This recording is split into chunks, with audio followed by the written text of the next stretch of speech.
pandangan-pandangan yang dimiliki oleh Dr. Ar-Razi Hashim tentang tesisnya Kiai Haji Imaduddin yang dikatakan sebagai tesis biasa aja.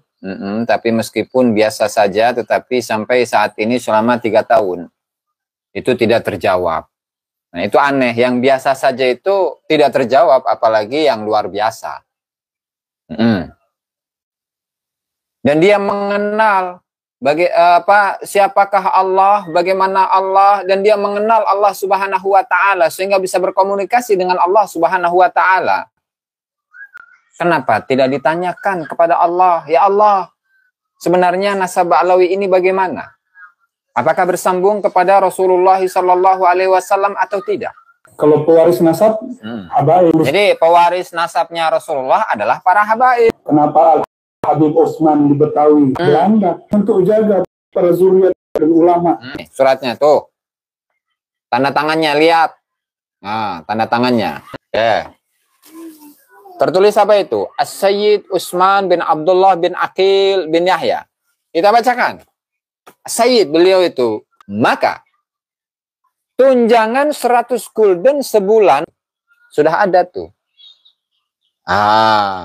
Penentuan gaji untuk Habib Utsman sebagai pamong praja, masyarakat mencemooh mereka sebagai anjing Belanda. Nih.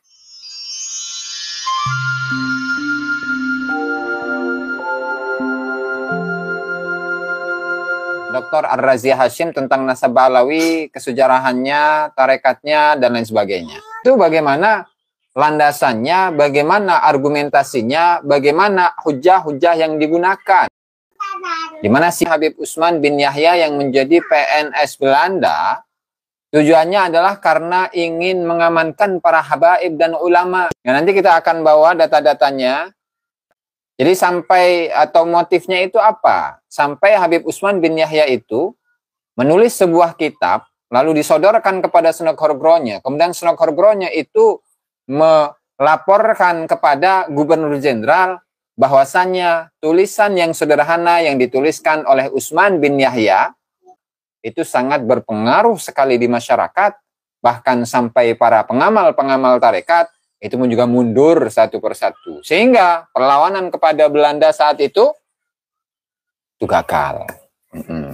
Oke, mari kita simak terlebih dahulu bagaimana statement dari Dr. Ar-Razi Hashim. Beliau doktor ya. Saya belum doktor. Nah. Tasawuf. Al-bayt qalbuka. Di dalam bernama dada. Ya, dada. Nama qalbu. Qalbu. Nabi Muhammad sallallahu alaihi wasallam. Ketika seseorang itu sudah terbuka mata hatinya, di mana di dalam hatinya itu terdapat nur Nabi Muhammad sallallahu alaihi wasallam, dan dia mengenal siapakah Allah, bagaimana Allah, dan dia mengenal Allah Subhanahu wa taala sehingga bisa berkomunikasi dengan Allah Subhanahu wa taala. Kenapa tidak ditanyakan kepada Allah, ya Allah, sebenarnya nasab Ba'lawi ini bagaimana? Apakah bersambung kepada Rasulullah sallallahu alaihi wasallam atau tidak? Saya melihat bagaimana fenomena yang terjadi selama 3 tahun. Ada tesis dari Kiai Haji Imaduddin Utsman Al-Bantani yang tidak menemukan data sama sekali mulai dari abad 3, 4, 5, sampai 9 Hijriah, 8 Hijriah. Tidak ada data sama sekali. Kemudian juga dari anak-anaknya Ahmad Al-Abah An-Nafat Ibn Isa Ar-Rumi itu hanya memiliki 3 anak. Sementara tidak ada anak yang bernama Ubaidillah atau Abdullah. Sehingga bagaimana mungkin seorang wali itu mengetahui leluhurnya, sementara leluhur-leluhur mereka itu adalah tidak bersambung kepada Rasulullah sallallahu alaihi wasallam. Mustahil bagi seorang wali untuk berdusta. Mustahil bagi seorang wali untuk menipu orang lain. Mustahil. Naam, mustahil, ya. Maka ya Allah, berikanlah aku jawaban. Sebenarnya mereka itu bagaimana? Nah, kalaulah hatinya itu bercahaya, terdapat nurnya Nabi Muhammad sallallahu alaihi wasallam. Kan seperti itu. Tidak kemudian, na'am, husnudzan, Saya yakin para habaib itu adalah dzurriyyah Nabi Muhammad sallallahu alaihi wasallam. Karena leluhur mereka itu adalah para aulia. Leluhur mereka itu adalah para wali kutub, begitu. Itu jawaban saya ya pada beliau. Nah, Ubaidillah meninggal pada tahun 383. Kemudian baru ditemukan catatannya atau penyebutan namanya pada abad ke-9 tahun 895 Hijriah. Ini kan mustahil. Begitu juga beliau ini, para tokoh-tokoh leluhur para habaib ini adalah para imam, para mujtahid mutlak dan lain sebagainya.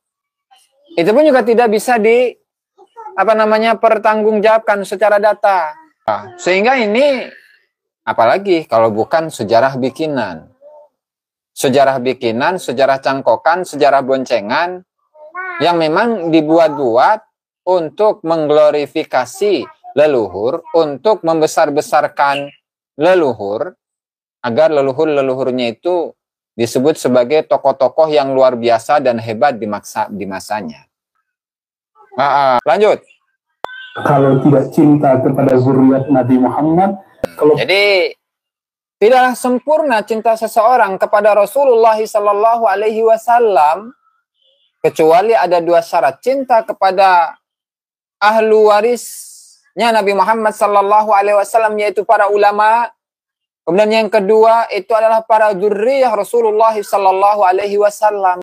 Siapapun itu dari umat Islam pasti akan mencintai bagaimana dzurriyyah Rasulullah Sallallahu Alaihi Wasallam. Nah, tetapi para habaib Ba'lawi itu apakah benar sebagai dzurriyyah Nabi Muhammad Sallallahu Alaihi Wasallam? Itu kan pertanyaannya. Lalu bagaimana ketika mereka itu bukanlah dzurriyyah asli, tetapi mereka adalah dzurriyyah palsu, memiliki haplogrup G dengan ilmu nasab, ada ilmu genetik, ilmu yang modern. Gimana ini? Bagaimana? Lanjut. kalau pewaris nasab, habaib. Pewaris nasab, Habib. Pewaris ilmu, ulama. Itu yang Jadi pewaris nasabnya Rasulullah adalah para habaib. Bagaimana bisa kita itu bisa meyakini, bisa mempercayai bahwasanya para habaib itu adalah pewaris nasabnya Rasulullah Shallallahu Alaihi Wasallam? Sementara DNA Nabi kemana? DNA mereka kemana? DNA tuh ya. Bagaimana bisa kita itu percaya bahwa habaib itu adalah dzurriyyah Nabi Muhammad Shallallahu Alaihi Wasallam sementara data tidak punya? Al-Imamul Muhajir ilallah disebut sebagai imam. Al-Imam Ubaidillah disebut sebagai Al-Imamul Mujtahidul Mutlaq minal muhadditsin. Tetapi tidak memiliki karya sedikit pun. Jangankan memiliki karya.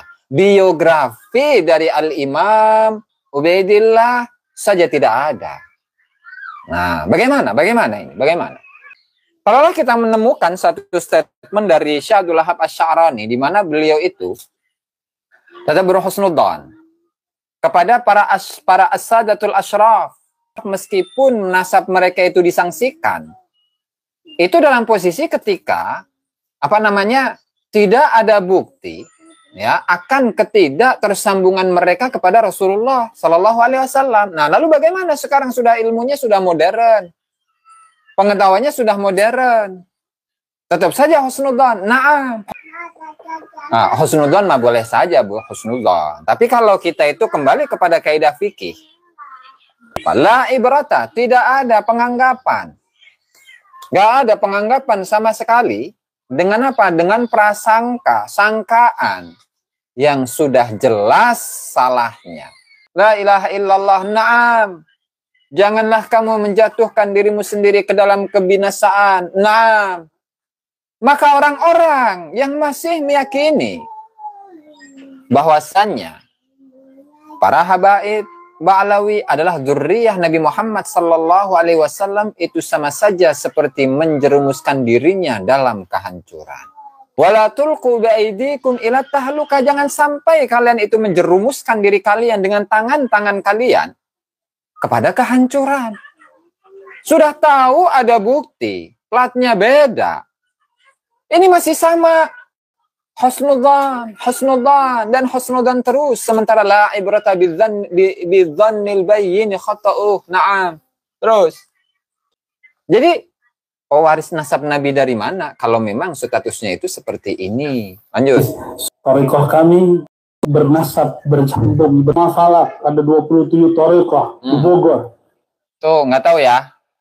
Kalau mengenai Mama Falak, yang saya tahu beliau itu asli orang Sabi, Pandeglang.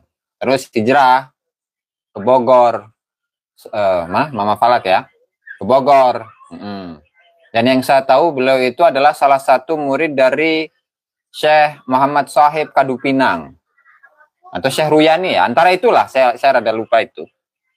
Tapi kalau untuk sampai 27 thariqat ya ini perlu diklarifikasi benar atau enggak begitu ya. Terus. Kenapa Al-Habib Osman di Betawi itu yang menguasai Betawi? Beliau pun untuk jaga para zuriat dan ulama. Tugas daripada zuriah Nabi Muhammad Sallallahu Alaihi Wasallam yang salah satunya itu adalah Habib Utsman bin Yahya. Itu adalah untuk menjaga para zuriah Rasulullah Sallallahu Alaihi Wasallam dan juga para ulama.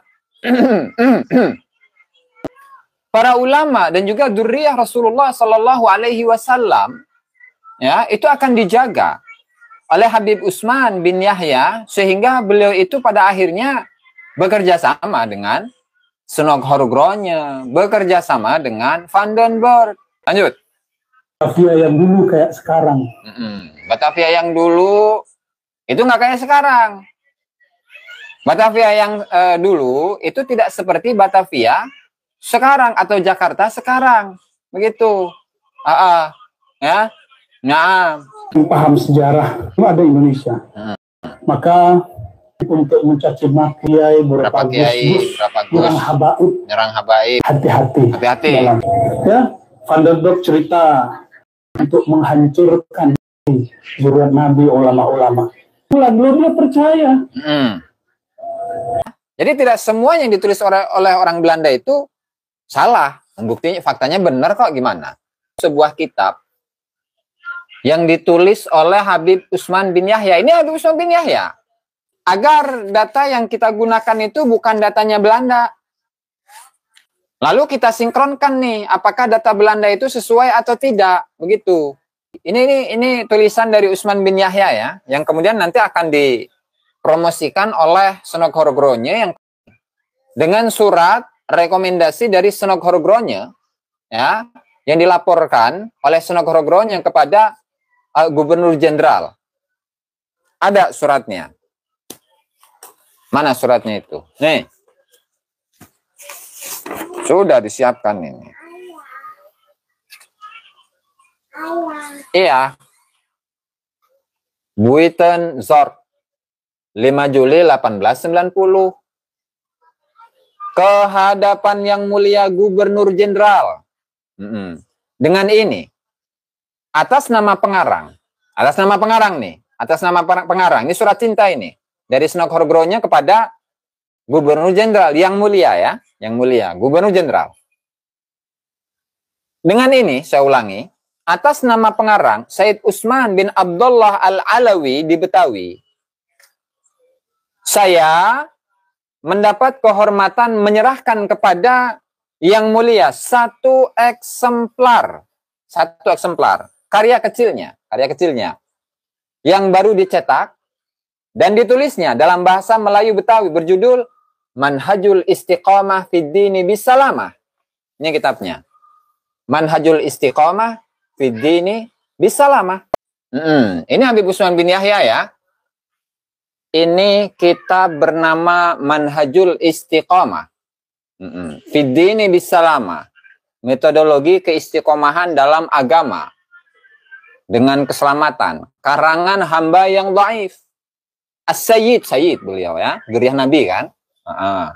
Utsman bin Abdullah bin Aqil bin Yahya Al-Alawi.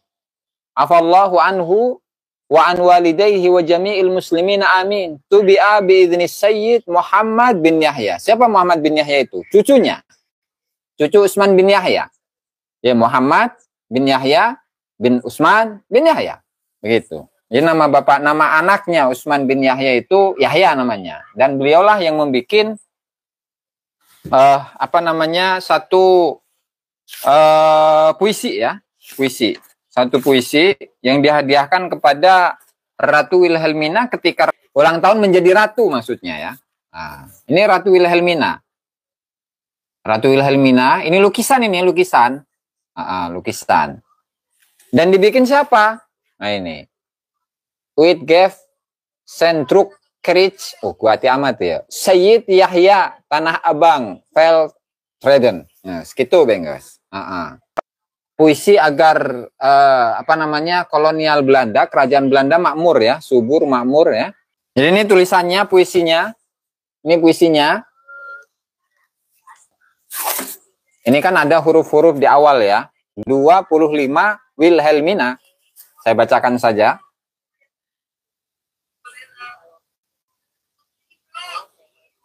"25 tahun telah bersudah. Wahai daulatku Sri Baginda. Fa. Peliharakanlah ia Tuhanku. Wow. Lanjutkan Tuhanku. Ia punya umur." Wah. Hindia Nederland. Biarlah subur. Lantaran punggawa yang bersetia. Yang berbuat baik dapat bahagia. Marilah rakyat, tua dan muda. Alamat penutup apa yang ada. 25. Wow. Waras dan subur kerajaan Holanda yang dipertuan sepenuhnya dada. Lama dan selamat ia memangku, hakim yang adil menurut buku. Alirkanlah afiat badan sekujur, lagi tahta kerajaan bertambah makmur. Manis dan pahit ada sedia, yakin yang jahat dapat bahaya. Narimakan selamat bagi Baginda, hiduplah kekal kerajaan Belanda. Subhanallah ya, kerajaan Holanda. Pujangga Gulden. Nah, ini tulisannya Yahya bin Utsman bin Yahya. Susunan, bikinan Yahya bin Utsman bin Yahya, anaknya Utsman bin Yahya ini. Ya. Terus atas permintaan pengarang. Nah, berarti permintaan dari Utsman bin Yahya. Saya melampirkan penjelasan pada tulisan ini. Saya termasyhur karena banyaknya karya kecil yang bermanfaat itu. Bermanfaat bagi Belanda tentunya ya. Dalam manhaj ini terutama menguraikan bagaimana pribumi seharusnya menjalankan agamanya di negeri ini. Terutama pengamalan 5 rukun Islam, ibadah murni, dan undang-undang mengenai hukum perkawinan keluarga. Di samping wejangan yang positif, terdapat pula yang negatif, yaitu agar mereka meninggalkan hal-hal yang secara salah biasa mereka anggap sebagai bagian dari Islam, atau sekurang-kurangnya mereka anggap sunnah jika dipandang dari segi Islam. Lanjut. Termasuk golongan adat. Kebiasaan dan praktek yang dikutuk oleh Sayyid dengan bantuan naskah-naskah yang berwibawa. Luar biasa ya. Jadi naskah-naskah yang berwibawa menurut pandangan Senok Horgoronya itu sangat memberikan manfaat kepada kolonial Belanda. Pertama-tama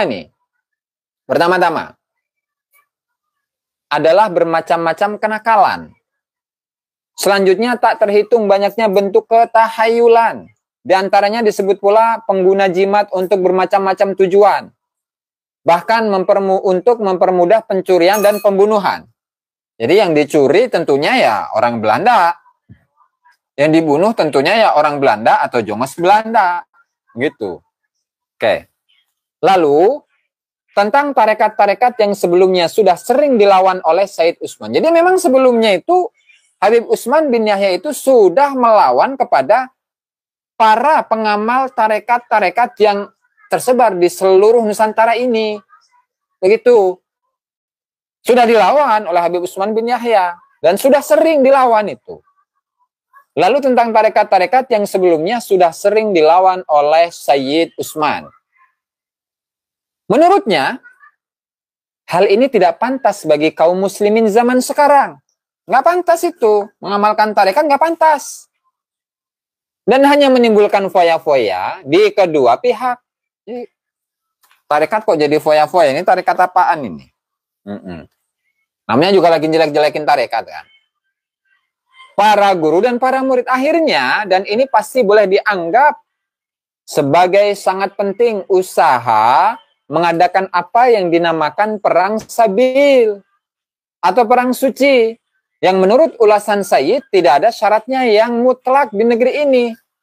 Jadi menurut Habib Utsman bin Yahya, adanya jihad itu nggak memenuhi syarat. Jihad melawan Belanda itu nggak memenuhi syarat. Jadi justru itu adalah gurur, tipu daya setan yang membisiki kepada para pengamal tarekat. Tadi kalau manhajul istiqomah, ya kita bacakan. Nih, misalkan di halaman 20, 21. Perkara keempat, sebutan gurur artinya salah prasangka. Dengan keliru di dalam suatu barang yang tersalah, maka disangka akan kebenarannya. Adapun yang mengelirukan itulah setan yang memperdayakan manusia dengan meriaskan barang itu pada hati manusia hingga raghib olehnya akan membutakannya. Maka dari itu dinamakan setan itu gurur, yakni yang sangat memperdayakan. Bermula daripada perbuatan gurur, yaitu orang yang mengaku masuk tarekat padahal ia belum kenal dan belum mengetahui akan beberapa syarat-syarat tarekat dan belum mengetahui akan hal ihwal wali-wali sufiyah ahli tariqah yang benar di dalam perkara segala ilmu. Mereka itu yang besar-besar. Dan di dalam segala amalan-amalan zahir dan amalan-amalan batin yang sekalian itu terlalu amat baik dan terlalu amat susah dan berat pada tabiat manusia. Maka dari sebab kejahatannya pada yang demikian itu, maka ia sangka bahwa perbuatan yang dinamakan thariqah zaman sekarang ini itulah ia tarekat yang benar. Sebab ia lihat bahwa itu membuat ibadah pada Allah dengan memberi zikir padanya. Maka inilah keliru yang dekat gurur di dalam suatu perbuatan adanya. Jadi tarekat-tarekat yang menurut pandangan Utsman bin Yahya itu ya sangat berat. Sehingga orang-orang yang mengatasnamakan diri sebagai para pengamal tarekat itu adalah orang-orang yang gurur, terkena tipu daya setan. Begitu. Tarekat. Itu ada tuh satu tuh, Beb, Mas Joyo. Di atas antum tuh, Beb. Nah. Oke. Dan demikian pula sangka setengah daripada orang yang jahil pada babul jihad.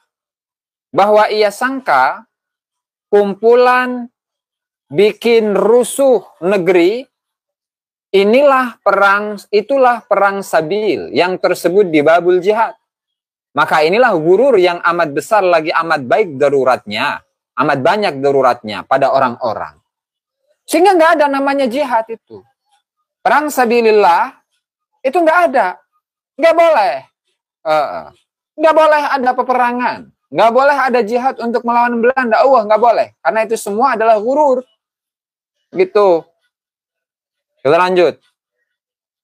Maka dari itu diketahui, ini tulisan dari Utsman bin Yahya ya, yang kemudian nanti akan dipromosikan oleh Senok Horogronya yang kemudian dilaporkan kepada Gubernur Jenderal. Oke. Maka dari itu diketahui bahwa perbuatan bikin rusuh negeri sebagaimana yang telah jadi di Cilegon, Banten, dan yang didahului di Bekasi, sekalian itu batil. Bukannya jihad sebab tiada syarat-syaratnya. Malahan perbuatan begitu rupa melanggar agama dengan menjatuhkan beberapa banyak darurat pada orang-orang sebagai yang telah jadi di dahulu negeri Jeddah. Dan tiap-tiap orang yang mengerti di dalam perkara babul jihad, tentu ia tahu bahwa itu perbuatan yang tersebut itu bukannya jihad. Hanya itu perbuatan menjatuhkan kecelakaan atas diri dan atas orang-orang. Maka karena itu, tiada sekali-kali yang buka mulut di dalam perkara perang sabil oleh beberapa banyak ulama yang besar-besar lagi wara' dari bangsa Arab yang datang ke tanah Jawa, dan beberapa banyak pula ulama dari bangsa Jawa dan Melayu dari zaman dahulu beratus-ratus tahun. Ini dobol ini. Terus bagaimana dengan siapa namanya Pangeran Diponegoro itu? Apakah nggak disebut sebagai perang sabil? Yang sampai pemerintah kolonial Belanda itu rugi waktu berkali-kali lipat, berjuta-juta gulden saat itu. Itu bukan perang jihad fisabilillah itu perang gurur. La ilaha illallah Muhammad Rasulullah astagfirullah. Itu gurur itu, kata kitab ini. Sehingga intinya ada dua hal yang ingin digembosi oleh Habib Utsman bin Yahya. Satu, perkara mengenai tarekat. Karena latar belakangnya tadi yang kita sampaikan. Dari tarekat ini, ya para pengamal-pengamalnya itu seolah-olah seperti orang yang tiada takutnya. Meskipun dengan senjata yang apa adanya, tapi nggak ada takut-takutnya untuk melawan Belanda. Semuanya itu mayoritasnya, tokoh-tokohnya, ulama-ulamanya, itu adalah orang-orang yang mengamalkan tarekat. Sehingga apa? Semangat jihadnya tinggi, begitu. Dan tarekat inilah yang menjadi sebab pemberontakan-pemberontakan atau perjuangan-perjuangan untuk melawan para penjajah itu kuat. Nah, sehingga Belanda itu akan mencari sebab. Itu sebenarnya apa sih, dicari-carilah satu persatu. Nah, sehingga ketemulah bahwasanya sebabnya itu adalah tarekat. Sehingga tarekat itu dikatakan sebagai tarekat gurur oleh Habib Utsman bin Yahya. Satu. Kemudian yang kedua adalah mengenai jihad perang sabil. Nah, itu gak memenuhi syarat. Baik itu tarekat ataupun jihad itu sama-sama tidak memenuhi syarat. Ya, dari apa yang dijelaskan dalam kitab Manhajul Istiqamah fid Dini Bisalamah. Oke. Terus bagaimana lanjutannya? Ulasan tersebut terakhir ini bertambah lagi arti pentingnya karena dengan tegas Sayyid menggambarkan dan mengutuk gerakan di Cilegon dan di Bekasi sebagai gerakan keagamaan palsu. Ngeri. Berarti korban-korban yang ada di Cilegon, korban-korban yang ada di Bekasi, korban-korban yang ada di Cianjur, korban-korban yang ada di Aceh, di Palembang, dan di berbagai tempat yang lainnya, itu adalah gerakan-gerakan keagamaan palsu. Lalu kalau di zaman sebelumnya, di masa sebelumnya, tahun 1825, di masanya Pangeran Diponegoro, itu gerakan agama palsu itu. Gerakan-gerakan keagamaan palsu itu. Ya, karena memang nggak boleh ada jihad, nggak boleh ada perang. Bukan mati syahid menurut Habib Utsman bin Yahya kalau ada yang mati dalam perlawanan terhadap Belanda. Bukan mati syahid. Terus katanya para peserta pemberontakan seperti itu hanya menyediakan bencana di dunia dan di akhirat. Jadi melawan Belanda itu adalah sebuah bencana di dunia dan di akhirat. Edas guys. Di samping itu, Sayyid mengutip bagaimana hukuman keras yang bahkan diterapkan atas nama Sultan Turki kepada pemakar pembunuhan orang Kristen di Jeddah pada tahun 1858. Pemakar itu kebanyakan adalah orang-orang Muhammadan terkemuka yang juga salah dalam memakai arti perang sabil dan menerapkannya menurut pengertian mereka yang salah itu. Karena karena semua alasan yang diajukan katanya, kata Habib Utsman ya, belum pernah ada orang Arab berkelakuan baik di Hindia Belanda yang menyebut-nyebut perang sabil sebagai melawan pemerintah yang berakar di sini. Lebih-lebih, Karena baru-baru ini terbukti kembali betapa besar pengaruh karangan Sayyid Utsman, terutama juga di Banten. Ini pengaruhnya sangat besar ini. Manhajul Istiqomah, dan ini adalah bentuk dari apa? Siasa. Karena membela para dzurriyyah Rasul dan juga para ulama, cenah. Ini sangat bermanfaat khususnya di Banten, terutama juga di Banten. Di sana karangan itu telah sangat membantu mengurangi jumlah penganut tarekat-tarekat. Jadi karena buku ini, penganut para tarekat-tarekat sufi, Qadiriyah, Naqsyabandiyah, Rifaiyah, Samaniyah, Syadziliyah, dan juga tarekat-tarekat yang lainnya, dengan adanya buku ini, itu sukses dalam mengurangi jumlah pengikut tarekat-tarekat yang tersebar di Nusantara ini. Subhanallah, luar biasa memang ya. Pahlawan, siasah kan dia. Di sana karangan itu telah sangat membantu mengurangi jumlah penganut tarekat-tarekat. Maka terbitnya karya seperti yang disebutkan di sini sangat menggembirakan. Oke, di seluruh Jawa, orang Muhammadan yakin bahwa Sayyid Utsman tidak menulis sesuatu yang tidak dapat dipertanggungjawabkannya. Tidak ada pakar hukum lainnya yang dapat mengimbanginya. Apalagi di branding dengan sedemikian rupa sebagai dzurriyyah Rasulullah Sallallahu Alaihi Wasallam. Katakanlah ini siasah. Siasah seperti apa yang memperbolehkan ya untuk membunuh orang-orang Islam? Jumlahnya tidak hanya puluhan, ribuan. Tidak hanya ratusan, tapi ribuan kalau ditotal semuanya. Baik itu yang ada di Aceh, di Palembang, di Banten, di Bekasi, di Cianjur. Begitu juga di Jawa Timur, di Jawa Tengah, Madura, dan lain sebagainya. Itu sangat banyak. Dan seperti inilah dikatakan sebagai apa? Sebagai siasah. Siasah. Nah, terus bagaimana? Ini kan datanya Belanda. Nah, tapi sinkron dengan kitabnya bagaimana? Sinkron dengan isi kitabnya ini. Isi kitab, ya, dengan surat yang dikirimkan oleh Senokorogronya kepada Gubernur Jenderal yang ada di Buitenzorg, itu sinkron. Nah, sehingga wajar ketika Habib Utsman bin Yahya itu mendapatkan sebuah lencana bintang salib singa yang ditaruh di pantatnya.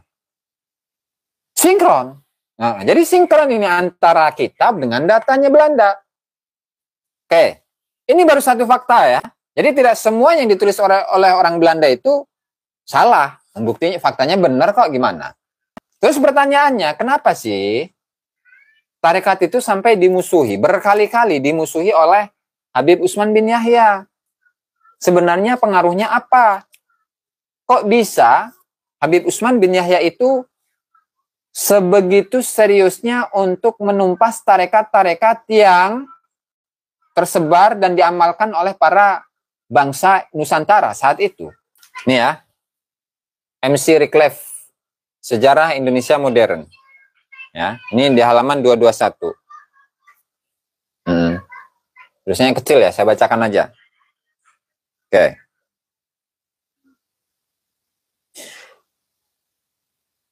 Bahwa tidak ada satupun yang dapat diperbuat untuk meredakan perlawanan yang fanatik dari kaum ulama. Jadi, tidak ada yang paling fanatik terhadap negerinya dalam membela tanah airnya kecuali para ulama. Ya, para ulama, kaum ulama. Jadi, mereka harus ditumpas sampai habis. Dan pemerintah Belanda harus mengandalkan kepada ule balang. Ini di Aceh nih, yang dilihat sebagai para pemimpin adat atau sekuler. Pemerintah kolonial dengan berat hati menerima kebijakan yang lebih mahal ini. Artinya apa? Para ulama-ulama itulah yang menggerakkan masyarakat untuk melawan kepada Belanda. Begitu.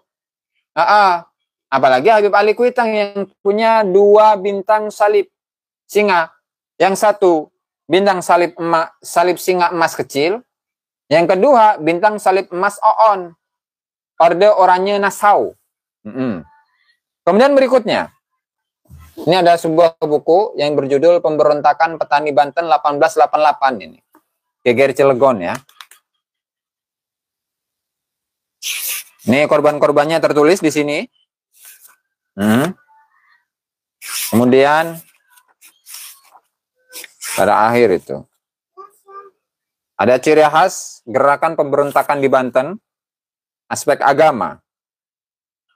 Ini bisa dicek lah di sini aja tuh, kebanyakan kelamaan nanti. Terus ada sebuah buku nih, catatan masa lalu Banten. Dr. Andes Halwani Mihrab dan Dr. Andes Ahmad Mujahid Khudori. Masalah kristenisasi di Hindia Belanda ini erat kaitannya dengan masalah menghadapi pemberontakan yang dilakukan umat Islam. Ya, ada upaya kristenisasi ya. Tetapi pada kenyataannya, justru karena tekanan kegiatan misi penyebaran agama Kristen yang menggebu-gebu ini, reaksi perlawanan dari rakyat Indonesia makin lebih militan lagi menentang penjajahan Belanda. Sehingga orang Indonesia dalam menyebut orang-orang Belanda sebagai setan, kafir londo, sebutan yang di samping menggambarkan kebencian mendalam juga menganggap mereka itu adalah musuh-musuh Islam dan kaum muslimin.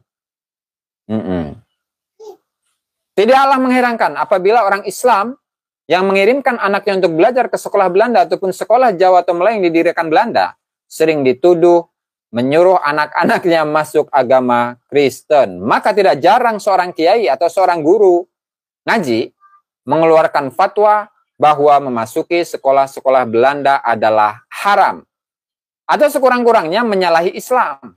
Bahkan beredar fatwa yang menyatakan bahwa berpakaian ala Eropa, lebih-lebih memakai dasi, celana pantalon, dan topi ala Eropa dihukumi haram. Dan pemakaiannya dikatakan kafir. Demikian juga dengan orang Islam yang bekerja menjadi pegawai di kantor pemerintahan Belanda, misalnya sebagai pamong praja, masyarakat mencemooh mereka sebagai anjing Belanda. Nih. Terus mau kayak gimana? Artinya memang ulama-ulama kita itulah, apalagi yang memiliki latar belakang tarekat, mereka itulah yang secara tegas, yang secara berani dan mengajak kepada masyarakat untuk melakukan perlawanan terhadap Belanda. Dan fakta ini tadi itu tidak terbantahkan. Nah, husnudon saja. Tapi al-bayyinu khata'uh la ibrata bihi. Terlebih lagi ada surat pujian Habib Utsman bin Yahya kepada Belanda. Tunggu. Ada datanya, tenang. Jadi ini bukan versinya siapa namanya Sunogorgronyo. Nah, tapi ini adalah data-data surat ya. Data-data atau surat-surat yang sebelumnya dikirimkan oleh Sunogorgronyo kepada Habib Utsman, kebalik deh. Oleh Habib Utsman bin Yahya kepada Sunogorgronyo. Begitu. Nah, ini yang datanya. Nih, suratnya tuh. Tanda tangannya, lihat. Nah, tanda tangannya. Tanda tangannya ya.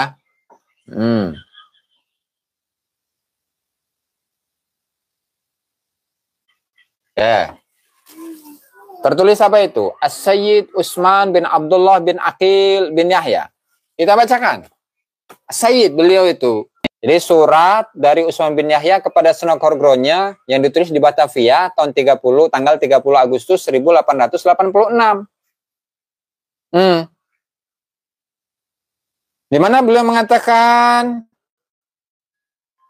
wa antazkuru ismi inda arbabid daulah al-Walanda fi Eropa wa fi Batawi. Dan wahai al-Imam Sunogorgronyo, saya mohon kepadamu agar engkau menyebutkan namaku, ya, mempromosikan namaku di depan para pejabat-pejabat tinggi Belanda. Baik pejabat-pejabat yang ada di Eropa, ataupun pejabat-pejabat Belanda yang ada di Betawi. Bihaitsu inna katsiran min masyayikhit thariqah, lantaran banyak dari para guru-guru tarekat wa ghairahum, ataupun selain guru-guru tarekat, minal hasidina, dari kalangan orang-orang yang hasud kepada saya. Wah, hasud ya. Lantaran orang-orang itu hasud kepada saya, yuriduna si'ayah, mereka ingin melakukan penyerangan kepada Habib Utsman bin Yahya. Yuriduna si'ayata ila halaki, mereka itu ingin ya berupaya untuk menghancurkanku. Ya, ini nganggap kiai-kiai pribumi itu dari kalangan guru-guru tarekat, masyayikh-masyayikh tarekat, ya, agar saya ini hancur. Habib Utsman bin Yahya itu hancur. Gitu. Seandainya jika bukan karena keadilan Belanda di tanah Jawa ataupun selain Jawa, sungguh saya ini tidak akan merasa tenang untuk bertempat tinggal di Betawi. Sehingga Utsman bin Yahya itu, ya, Utsman bin Yahya itu meminta pertolongan, meminta backing dari Belanda agar Utsman bin Yahya dilindungi oleh Belanda dari serangan-serangan para kiai-kiai tarekat, serangan-serangan dari kalangan para ulama-ulama yang menurut Utsman bin Yahya itu hasud kepada Utsman bin Yahya. Ini bukti. Ini bukan tulisannya Senok Horgronje.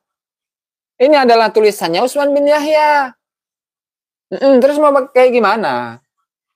Apakah tetap husnuzan bahwasanya Habib Utsman bin Yahya itu telah melakukan siasah dobol? Nah, siasah dobol. Belum lagi yang lain.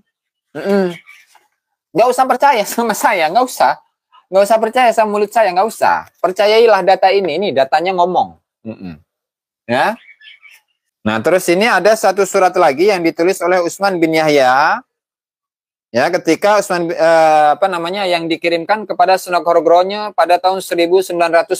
Ingat, sampai tahun 1910 saja itu masih surat-suratan dengan Senok Horgronje. Kepada yang terhormat Al-Mukarram, yang mulia, Al-Muhtaram, yang terhormat Al-Amjad, yang sangat luhur, Al-Afkham, yang sangat agung, Muhibbun Al-Gadid, pecinta kami, wahibbin kami yang sudah lama, wa anisuna Al-Hamid, dan juga penghibur kami yang terkasih, Al-Profesor Abdul Ghaffar, yaitu Profesor Abdul Ghaffar, Syekh Abdul Ghaffar, ya, atau Haji Abdul Ghaffar, atau Habib Putih. Ya. Subhanallah. Betawi, tanggal berapa ini? 4 Mei 1910. Ad-da'ilakum wal mustaq ilaikum, orang yang selalu mendoakanmu. Selalu doakan oleh Habib Utsman ini, ya. Senok itu selalu doakan oleh Senok. Wal mustaq ilaikum, dan juga yang merindukan kepadamu, wahai Senok. Utsman bin Abdullah bin Aqil bin Yahya. Subhanallah, ini bukan datanya Senok ini. Tapi ini adalah suratnya Habib Utsman bin Yahya. Di mana Habib Utsman bin Yahya itu pingin kabur ke Arab. Ya mungkin karena dapat tekanan dan lain sebagainya begitu ya. Sehingga beliau itu ingin balik lagi ke Arab. Nggak tahu itu Arabnya di mana ya, karena nggak disebutkan. Apakah Arabnya itu Hadramut ataukah Arabnya di mana? Nggak disebutkan di situ. Ya, subhanallah, naam, luar biasa. Masya Allah. Belum lagi ada doanya, banyak faktanya. La ilaha illallah. Subhanallah. Nah, ini belum sebuah surat yang dikirimkan oleh Utsman bin Yahya kepada Deguye. Deguye. Ini ada ini. Waduh. Rafi'u yadit tahiyyati ila alham, apa ini? Ila ilham As-Sayyid Utsman bin Abdullah bin Aqil bin Yahya, ini tahun 1899. Nah, ini ketika Habib Utsman bin Yahya itu meminta kepada Profesor Deguye untuk merekomendasikan Utsman bin Yahya agar diberi bintang salib singa. Subhanallah ya, Utsman bin Yahya. Luar biasa ini. Oh. Jadi bukan datanya Belanda, ini datanya Utsman bin Yahya sendiri ini. La ilaha illallah. Ini datanya Belanda sendiri. Yang ketika dikonfirmasikan, ya, ketika padukan dengan data-data atau surat-surat atau arsip-arsip, kiriman surat Sunan Horgronya kepada Gubernur Jenderal itu sinkron. Jadi bermula dari sini nih. Kemudian merembet kemana-mana kan. Belum lagi doa, Ratu Bagus, doanya Al-Habib Utsman bin Yahya kepada Ratu Wilhelmina, bacanya di mana? Di masjid bacanya. Bacanya di masjid setelah Jumatan. Inilah cucu Nabi Muhammad sallallahu alaihi wasallam. Jadi di tahun 1895, nah ini tulisannya nih. Original text of the prayer for Queen Wilhelmina by Sayyid Utsman. Ini adalah teks asli. Teks asli doa. Doa dari Habib Utsman bin Yahya kepada Ratu Wilhelmina yang dibacakan pada tahun 1898. Dibaca di masjid. Kemudian saya terjemahkan yang paling parah ya. Wa ja'altal wasitata, dan engkau ya Allah telah menjadikan perantara, wasabab, dan sebab dalam kenikmatan-kenikmatan darimu kepada kami. Huwa ma qaddarta, itu adalah yang telah engkau atur. Apa itu?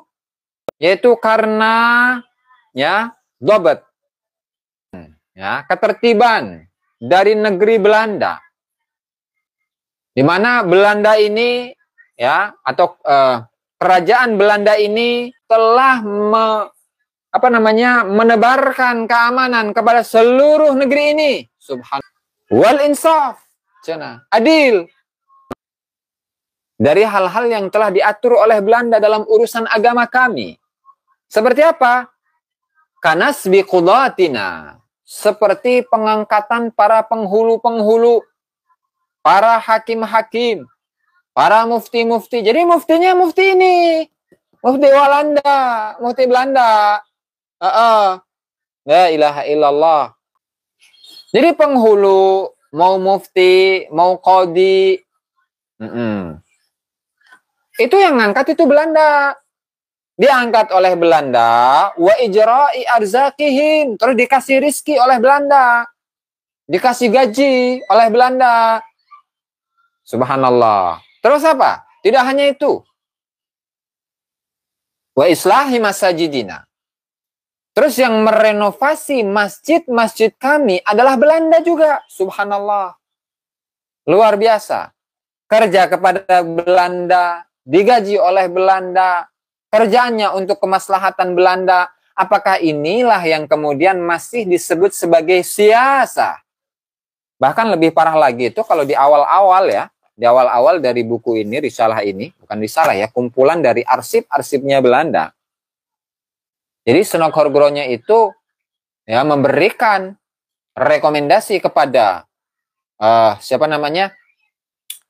Kepada Gubernur Jenderal untuk mengangkat Habib Utsman bin Yahya sebagai seorang PNS Belanda. Lantaran apa? Beliau orang yang nggak punya. Nih, kita bacakan nih. Sambil nanti nyambung ke sini lagi. Pembicaraan dengan Said tersebut sudah memberikan kepastian kepada saya bahwa ia akan puas dengan pengaturan seperti itu. Maka, tunjangan 100 gulden sebulan akan cukup mengharuskan dia mengabdikan sebagian besar waktunya pada kegiatan dimaksud. Sudah ada tuh. Penentuan gaji untuk Habib Utsman. Ya, luar biasa kan? Dengan memperhatikan hal itu, saya memberanikan diri memohon kepada Paduka Tuan agar melakukan tindakan-tindakan yang perlu, yang akan membuat saya mampu memanfaatkan jasa-jasa ulama tersebut. Subhanallah ya. Nih, ada kan? Ada lah ngelamar kerja, bos. Terus, nah ini dengarkan ini Kibin atau Kabib ini. Allahumma ya Allah, cina. Sebagaimana telah engkau atur dan telah engkau alirkan kenikmatan-kenikmatan ini dengan perantara pemerintah kolonial Belanda. Subhanallah. Fanas'alukallahumma, maka kami meminta kepadamu ya Allah, kami memohon kepadamu untuk membalas kebaikan Belanda. Belanda itu baik ya kalau ngejajah kita ya. Ketika menjajah Nusantara, baik mereka mah. Sehingga Habib Utsman bin Yahya itu ingin atau mendoakan pemerintah kolonial Belanda agar membalas kebaikan Belanda. Luar biasa ini, politik, siasah, cenage. Naam. Terus. Dan semoga ya Allah, engkau liputi ratu yang baru, yang mulia, yang agung dengan keselamatan. Dan engkau berikan karunia kepada ratu itu agar umurnya itu panjang. Yang selalu diliputi, dihiasi dengan kesehatan badan. Dan juga untuk aset-aset ratu yang baru ini dilipat gandakan oleh Allah Subhanahu wa Ta'ala dan seterusnya lah. Inglah lanjung lagi. Ini mau bukti apa lagi ini? Beb CK ya. Mau bukti apa lagi? Bahwa ini semuanya adalah siasah. Siasah Londo. Ya, siasahnya Londo yang seperti itu. Begitu, ya. Subhanallah, itu luar biasa. Naam. Kalau ngopi dulu, lanjung. Jadi disarinya teman-teman ya, bahwa statement tadi yang disampaikan oleh Dr. Ar-Rozia Hashim tentang Habib Utsman bin Yahya itu double. Itu double. Bagaimana bisa seorang dzurriyyah Rasulullah Shallallahu Alaihi Wasallam yang nasabnya saja itu oleh Senok Horgronya disangsikan, itu bisa dimintai bantuan oleh Senok Horgronya. Untuk apa? Untuk melawan perlawanan dari kalangan pribumi, dari kalangan bangsa Indonesia yang memiliki latar belakang tarekat. Sehingga Senok Horgronya meminta kepada Utsman bin Yahya agar Utsman bin Yahya mengeluarkan sebuah fatwa. Untuk apa? Untuk menilai atau mengeluarkan sebuah fatwa yang menyatakan bahwa tarekat-tarekat itu adalah tarekat-tarekat gurur, tarekatnya setan. Dan kalau tarekat-tarekat yang ada di Nusantara ini disebut sebagai tarekat-tarekat setan seperti yang tersebut di dalam kitab Uqudul Almas seperti yang kemarin sudah kita ulas, ya maka sama antara perlakuannya Utsman bin Yahya dengan Alwi bin Thahir al-Haddad. Sama. Tarekat-tarekat yang ada di Nusantara disebut tarekat syaitaniyah. Utsman bin Yahya menyebut tarekat yang ada di Nusantara sebagai tarekat gurur, tarekat tipu daya setan. Jihadnya itu pun jihad gurur, jihad tipu daya setan. Yang benar siapa? Yang benar adalah Habib. Begitu.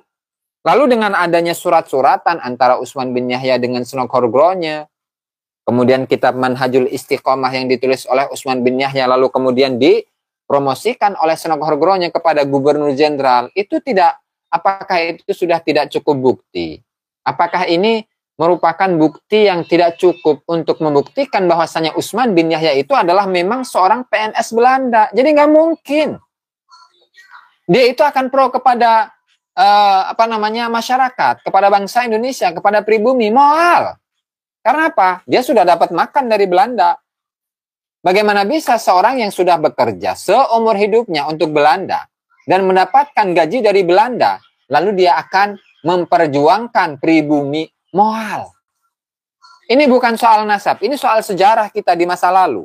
Bagaimana tulisan dalam kitab ini sudah membuktikan bagaimana gerakan yang ada di Cilegon, gerakan yang ada di Bekasi, gerakan yang ada di Cianjur, dan beberapa tempat-tempat yang lainnya disebut adalah gerakan-gerakan yang berasal dari tipu daya setan. Dan ini sesuai. Karena di sini disebut sebagai apa? Tarekat Syaitaniyah, sama. Jadi tarekat yang paling bagus itu adalah tarekat Alawiyah. Begitu. Ya Beb, nufus kom. Siasatnya terbantahkan oleh data, betul. Gus, ziarah Gus. Nah, di makamnya dihaulin pengkhianat juga, gimana tuh? Iya, namanya pengkhianat kan dosa. Ya, nggak masalah selagi orangnya masih Islam, ya didoakan, nggak masalah. Ya, mudah-mudahan diampuni dosanya oleh Allah Subhanahu wa taala. Begitu. Regenerasi cenah saat ini untuk mendakwahkan thariqah. Naam. Abu Jahal juga duriyah. Oh, bukan. Abu Jahal itu satu klan, masih satu klan Bani Hashim. Ya. Jadi yang dikoar-koarkan oleh Utsman bin Yahya itu sama dengan yang dikoar-koarkan oleh sekarang, baik itu dari kalangan Kabib atau kalangan Kibin. Dengan mengatakan apa? Adu domba. Kan kalau kata Kabib Utsman di sini tadi itu, perbuatan bikin rusuh. Ya kan? Perbuatan bikin rusuh. Nih. Perbuatan bikin rusuh negeri sebagaimana yang telah jadi di Cilegon. Ini kok sama ya, memiliki kesamaan itu dengan yang dikoar-koarkan oleh Kabib atau Kibin sebagai upaya untuk memecah belah umat Islam. Kok sama ya? Aneh-aneh. Subhanallah. Apa mungkin itu sunatullah itu? Itu mungkin sudah sunatullah. Jadi pertanyaannya, kenapa pernyataan Utsman bin Yahya untuk geger Cilegon itu disebut perbuatan bikin rusuh negeri? Dan sekarang, ya, gerakan kita ini disebut sebagai upaya untuk pemecah belah umat. Sama dengan ucapannya atau statementnya Utsman bin Yahya. Sama persis. Waalaikumsalam Mbak Syafasira ya. Sudah tepat menguliti Habib sampai tulang belulangnya tanpa bisa dibantah dengan cara membacakan kitab karya mereka dan sejarah mereka, betul. Propagandanya atau hasutannya sama, betul. Gerakan Bekasi, nggak tahu tahun berapa itu tanya ke Habib siapa tadi, Nufuskom. Kemudian ada geger Cilegon, itu dinilai ya oleh atau dipropagandakan oleh Habib Utsman bin Yahya sebagai perbuatan bikin rusuh. Sekarang penyadaran kepada masyarakat itu disebut sebagai sama, perbuatan bikin rusuh dengan bahasa yang sedikit berbeda lah. Provokasi masyarakat, pemecah belah umat, begitu. Ya, dari hulu sampai hilir sama, punya pola sudah itu. Ya, intinya untuk menghancurkan dan menguasai sebuah bangsa, ya, hulu ya, untuk menghancurkan dan menguasai sebuah bangsa, udah hancurkan saja itu sejarahnya, bikin sejarah yang baru, maka pasti kamu akan bisa menguasai bangsa tersebut. Kalau sejarahnya kayak ini, kayak gimana? Seorang yang jelas-jelas PNS Belanda mendapatkan gaji tiap bulannya, dipromosikan oleh Senok Horogronje, kemudian mencetak, membuat, mengarang sebuah kitab yang tujuannya adalah untuk menumpas gerakan-gerakan perjuangan masyarakat di Nusantara, lalu pengen disebut itu sebagai sebuah siasah semata-mata untuk membersihkan namanya agar namanya itu dikenang sebagai seorang ulama yang hebat, yang luar biasa, yang melakukan siasah terhadap Belanda. Dobol, bos. Dobol. Dobol itu. Dobol, bengos. Gitu, teman-teman. Makanya jangan tertipu lah. Jangan tertipu. Toh cara-caranya sama kok yang dibikin. Baik itu dari zaman dulu sampai zaman sekarang. Sama caranya itu. Tidak semua ustadz itu ahli dalam segala bidang. Kalau ceramahnya dalal, mudallal, dal, mudil, ya jangan didengar. Apalagi yang mau diamalkan. Maka butuh kecerdasan bagi umat dalam memfilter informasi. Nah betul itu, betul. Gitu, Beb. Masa nggak ngerti sih, Beb? Ya? Masa orang yang tidak punya jasa pengen dianggap sebagai pahlawan nasional? Mau jadi apa ini negara? Nah, itu saja mungkin barangkali yang dapat saya sampaikan dalam kesempatan kali ini. Mari kita doakan seluruh umat Islam dimanapun berada. Allahumma gfir ummat Sayyidina Muhammad. Allahumma aslih ummat Sayyidina Muhammad. Allahumma arham ummat Sayyidina Muhammad. Allahumma sallim ummat Sayyidina Muhammad. Allahumma ansur ummat Sayyidina Muhammad. Allahumma jibur ummat Sayyidina Muhammad. Allahumma arzuq ummat Sayyidina Muhammad. Allahumma farrid an ummati Sayyidina Muhammad. Allahumma ja'alna min ummati Sayyidina Muhammad. Wa sallallahu ala Sayyidina Muhammad wa ala alihi wa sahbihi wa sallam. Walhamdulillahi rabbil alamin. Itu saja yang dapat saya sampaikan dalam kesempatan kali ini. Mudah-mudahan bermanfaat untuk kita semua. Dan mudah-mudahan kita menjadi orang yang semakin cerdas. Wallahul muwaffiq ila aqwamit thoriq. Wassalamualaikum warahmatullahi wabarakatuh.